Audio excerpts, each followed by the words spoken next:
Chambre des notaires du Rhône vous présente Mon notaire et moi.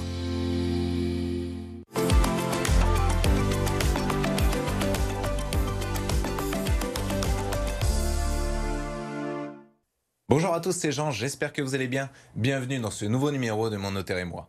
Vous le savez, c'est votre rendez-vous privilégié avec la Chambre des notaires du Rhône. Aujourd'hui, j'ai le plaisir d'accueillir Maître Louis Chéret, membre de la Chambre des notaires du Rhône, qui est ici pour nous parler des différents régimes matrimoniaux. Alors bonjour Maître. Bonjour Jean. Qu'est-ce qu'un régime matrimonial ? Un régime matrimonial, c'est un ensemble de règles qui vont s'appliquer une fois que les époux sont mariés. Et donc, à partir du moment où ils sont mariés, il y a des devoirs, il y a des obligations qui vont s'appliquer pendant toute leur union. Alors justement, on va pouvoir creuser un petit peu ça, et on a eu la chance de réaliser un reportage lors de votre présence sur le salon du mariage.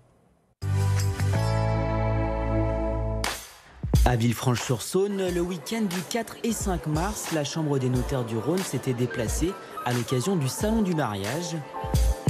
Au milieu des fleuristes, des voitures de collection et des tailleurs de costumes, les notaires tenaient un stand afin d'échanger avec les visiteurs.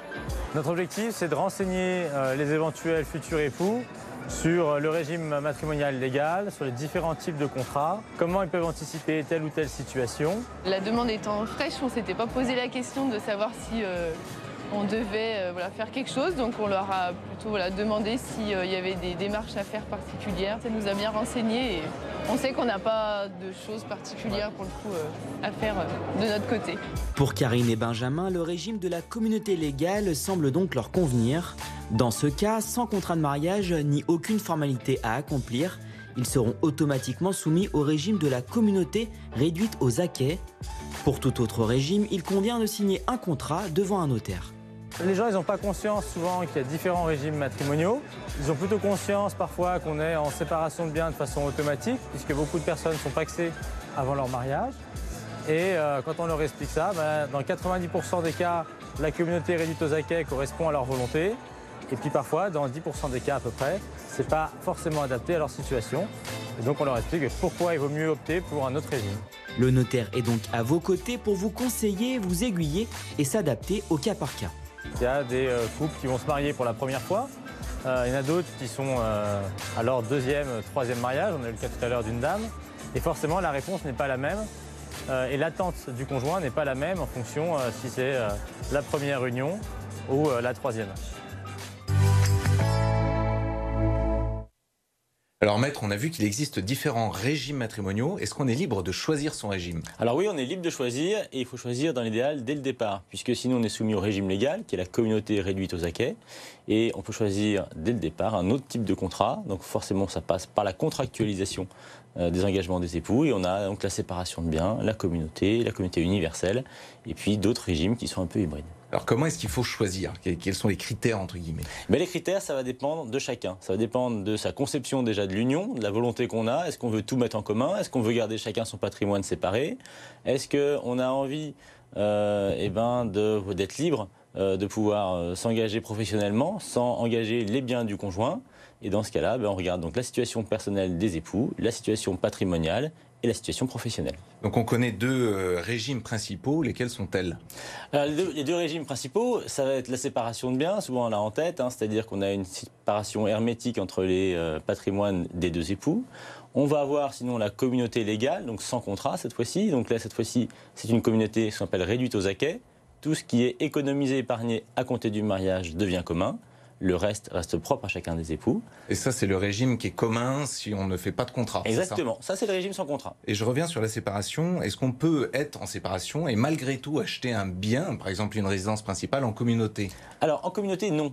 Mais on peut acheter en indivision, c'est-à-dire que chacun, on va acheter une quote-part du bien. Et donc on va déterminer une proportion d'acquisition, et ça sera la proportion de détention du bien entre les deux époux. Alors on parlait aussi de communauté qui est réduite aux acquêts, sans contrat. Il existe aussi la communauté universelle. Voilà, la communauté universelle, il n'y a pas de distinction entre le patrimoine de l'un et de l'autre. C'est-à-dire qu'on a une seule et unique masse de l'intégralité des biens. Et dans ce cas-là, dans le cadre d'une communauté universelle, parfois, on ajoute ce qu'on appelle une clause de préciput. Et ça permet à l'époux survivant de récupérer l'intégralité du patrimoine commun des époux. Alors est-ce qu'on peut adapter ces régimes à ses besoins spécifiques? Oui, j'en viens d'en parler, il y a la clause de préciput par exemple, et puis sinon on peut prévoir des sociétés d'acquêt dans le cadre d'une séparation de biens, on peut prévoir d'autres types de clauses pour aménager les volontés des époux. Alors comment est-ce qu'on peut faire dans un contexte, et je suppose que ça arrive quand même fréquemment, de couples internationaux qui ont plusieurs nationalités ou qui vivent pas dans leur pays? Alors, l'avantage de justement faire un contrat plutôt que laisser la loi décider pour eux, à partir du moment où ils font un contrat, ils peuvent choisir une loi nationale. Et donc dans ce cas-là, le choix va se porter soit sur la loi nationale d'identité, donc le Pays de naissance, pays par de exemple. naissance, merci, ou sinon le lieu de domicile des conjoints. Alors on parle souvent de coûts qui sont liés à la rédaction d'un contrat. Ça peut paraître beaucoup, mais en fait peut-être pas tant que ça. Est-ce que vous pouvez nous expliquer? Exactement, il ne faut pas que ça soit un frein pour les époux, puisque ça représente à peu près moins de 300 € un contrat de mariage.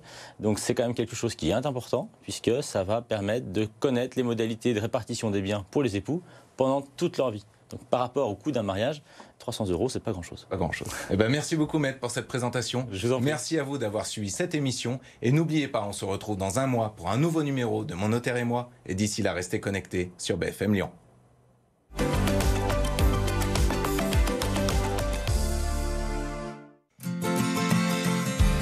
La Chambre des notaires du Rhône vous a présenté Mon Notaire et moi.